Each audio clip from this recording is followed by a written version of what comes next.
coming off a very exciting weekend for Vandal Football. Had a big-time win against a ranked opponent on the road. First road win of the season and first ranked win of the season as well. We're extremely proud of our guys. Faced extreme adversity in the game. Some of it was self-inflicted. We gave up a blocked punt. We got a few extra point blocked. Gave up a couple of big plays from their offense. But we knew that they were a very good offense. They had probably one of the best receivers in the conference, one of the better quarterbacks in the conference. So our defense really played exceptional most of the night, especially in the first half. And then they made some adjustments, but we came back and made some similar adjustments on defense to kind of get the stops that we needed in the end. Eli Cummings had a great day, another all-purpose type day, had almost 200 yards all-purpose, had a couple of touchdowns. Really should have had 3. I thought the last play of the game was a touchdown, but they ruled him out of bounds at the 1, and you're bringing the Homedale Hammer to finish the way. So very good win for our guys, but we're back at home, so excited to be back in the Dome. It's family weekend. It's just something that we're really excited about, getting it back in front of our fans. We really encourage everyone that's in town to get to the game. It's going to be a really historic game, I think. We have not beat UC Davis in our last 5 opportunities, and this is our year. I feel like we can get after them and get them. So we're very much looking forward to the weekend, being back at home with a little bit more rest. It was a nightmare to play in the short week, but it gives you a long week the following week, and I think our players have really enjoyed the time off on Saturday and today and would really be healthy coming into Saturday. So, again, very excited for the opportunity to play against another ranked opponent, and I'll open it up for any questions you guys have. Yeah. Yeah, Coach. Is the offense hitting its stride schematically, or would you say that the health of Joshua Wood and Eli Cummings coming back has helped boost the offense? Well, I think we're doing some things better schematically. Like I said, after kind of the Eastern Washington game, I've been a little bit more involved with offense, just really trying to get us to where we're doing things we're really good at and having a bunch of things off of those looks. And I think we've done a really good job. Coach Linehan's done a great job calling plays the last couple of games, really, including, nakeds, play action stuff, down the field, screens, just really opening up our playbook a little bit more. But it certainly helps to have Joshua back almost fully healthy, and now Eli's fully healthy. And you really saw that the last 2 weeks. Again, I think he went for 178 total yards against Portland State and 184 yards this past weekend against NAU. But those two guys are dynamic. You're also seeing our receiving core starting to grow up a little bit. Ryan Giziaro, Marquand McCraney, true freshman Nolan McWilliams really stepping up. I think 8 different players caught a pass in the game. So definitely getting some things more dialed schematically and getting our playmakers the ball. What would you like to see transition from offense and defense into this UC Davis game? I don't know that I want to see anything necessarily different. I think we got to continue our momentum on offense and defense. Took a little bit of a step back on special teams, I thought, in this past game. So we need to get back to playing better special teams. But I think offensively and defensively, definitely hitting our stride, especially on defense. I think we've really kind of found a formula that works for our players, allows them to play fast and free. And we're sticking together as a group. I think that's probably been the most important thing over these last 3 weeks, is our guys really coming together as a group, playing for each other, and seeing the importance of small things like picking your teammates up. And so those things have been really paramount, I think, in the last 2 wins for us. We talked about it a little bit after the game, how it was kind of alleviating to get the ranked win. Obviously you have confidence in your team. Does it bring any confidence to yourself as a coach getting this win? No, I'm always going to be confident. I know that I'm one person and I can only do as much as I can.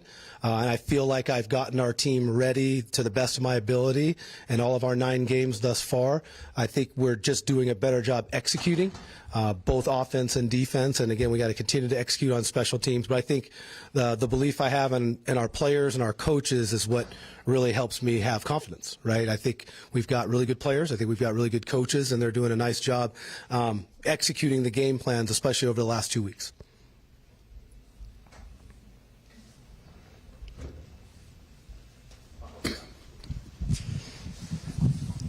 Coach, that was a game that you won in a way we hadn't seen you win before.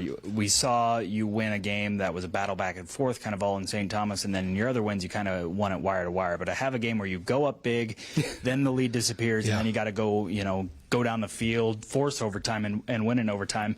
How much does winning in that way help you guys going forward? I think it helps our confidence tremendously because, like you said, we kind of had a chance. It was 26-7, and we really could have put them away, and we didn't. They were able to make some adjustments offensively and got back into the game, actually took the lead. But I think it builds a lot of confidence to know maybe we didn't play our best, but we stuck together. We never had any doubts, and we were able to find a way to win. That Owen Adams is a clutch player, right? He comes in, they ice him, he puts it right down the uprights, and he comes off the sideline and goes, "Coach, I'm hitting that thing. I'm telling you, I'm going to boom this thing." And certainly he did. But again, to have our kicker play so well in clutch moments to get us to overtime, our defense play so well in overtime, and then our offense being incredibly efficient with pretty much a one-play drive on that overtime drive was huge. And again, it builds a lot of confidence knowing that our guys can battle through anything. They've been battling all year, but to know that we can battle through and win a game like that, I definitely think it's huge for our confidence. How much does having a healthy Eli unlock this offense, not only just being able to run the ball, but just his ability in the pass game and also how it opens up the rest of the pass game? Yeah, it's huge. He is such a versatile player. Eli's really a guy that can do pretty much everything you would want a running back to do. He's great, obviously, in the run game. I think he reads mid-zone better than any back in our conference. He's very exceptional in the passing game, and he's also really good in pass protection. So there's not a lot he can't do, and now that he's healthy, you can definitely expect him to, get a lot more, just not just necessarily touches, but just a lot more snaps. I think he can be out there until he's tired. I kind of told him, I said, you just play until you're tired, and then you can come out when you're tired, and then you go back in when you're not tired. But again, he definitely opens up the offense quite a bit. He's very versatile, and I think as a defense, you got to know where he is. Right now, all of a sudden, they're worrying about where our tailback is. We're not even throwing him the ball. So I think it definitely helps us. It takes a lot of attention off of our receivers, and I think gets them a lot more one-on-one opportunities. UC Davis's quarterback leads the conference in efficiency, really high completion rate, not a lot of interceptions. How important is it to just make him uncomfortable, even if it doesn't lead to an interception or a strip sack or something like that, but just to try and get him off the spot this week? Yeah, that's going to be huge. I think when he's at his best has been when he's been able to, extend plays, get out of the pocket with some of their boot and naked stuff. I think he does a good job in their RPO game. So I think if we can force him into being a pocket passer, not allowing him to create and extend plays, that's going to be critical because he's a very good player. He's been very accurate and efficient all season, and I think if we can, again, keep him in the pocket, make him more of a true pocket passer, that's going to be to our advantage. You got more questions? I got two more. We're good. Yeah, Coach, I assume coming into here, I'm positive that when you first got hired, it's a multi-year project. It's not just a one-year thing. How has your culture / program developed over this year, and how do you see the multi-year plan activating? Yeah, I think in terms of where we're at, obviously we had some very high expectations this season, but we also had a very young team, and maybe those expectations didn't quite match our experience. But what I think you're seeing is these guys getting experience now, and we do have very good players. And so I think what it's really done for us is just create this culture where we just believe in each other, and we're going to keep coming to work every day. And our big slogan is "Doesn't matter, get better." And I think that approach has really helped this young group. I think too much of the beginning of the season, everyone's ranking us really high. We're getting a bunch of praise, and we're doing well, but we're still losing, right? We're still, no matter how you slice it, we lost to Washington State, we lost to San Jose State, regardless of how close we were. And so I think some of those expectations probably got to our players a little bit, and when we got punched in the mouth from Northern Colorado, it really hurt our confidence, right? We're kind of riding this wave of everybody thinking we're the best thing since sliced bread, and we got hit in the mouth by a good team.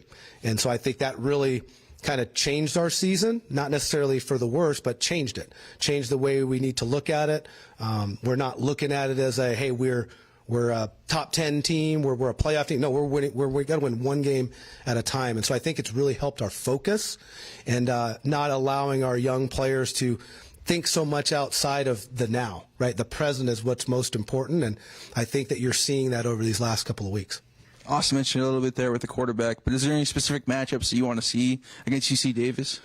Yeah, I think they think they've been a little bit banged up in their secondary, and I think we're starting to be a little more healthy in our receiving core, kind of finding the combination of receivers that's working the best for us, and obviously having Joshua back throwing the football to those guys is going to be huge. So we really want to try to get after their secondary a little bit, try to take advantage of some of the things that we see in their coverage, and then obviously still run the football. We're that's going to be our MO as long as I'm the head football coach, establishing that line of scrimmage, and then again defensively, it's really about rallying around that quarterback and making sure that number 20, Jordan Fisher, who's a very, very talented young man, he's actually from Oregon. We recruited him pretty hard here, but Jordan's a very good player, and we got to limit his explosive plays. I think that's kind of the recipe on defense. Make their quarterback more of a pocket guy and limit the explosive plays out of their running game. I got to ask my last question too.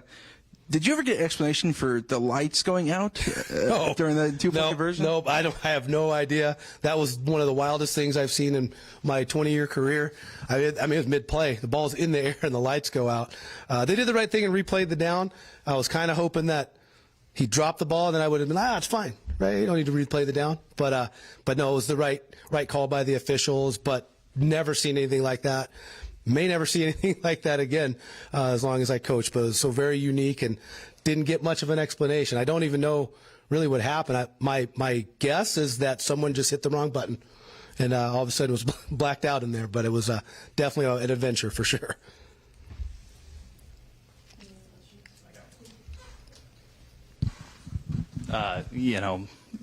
Big family weekend, ranked opponent coming to town. What are you expecting out of the Kibbie Dome crowd this weekend? Well, I'm expecting them to show out, right? I think that the Vandal family has really done a great job supporting us all year. Obviously, we had a little bit of a skid there where we weren't performing and getting our wins, but I don't think that our faithful really wavered much, and I'm expecting that place to be pretty packed on Saturday and give us a great home field advantage that we really have here in the Dome. Any more questions? Thanks, Coach. Awesome. Thanks, guys. Go Vandals.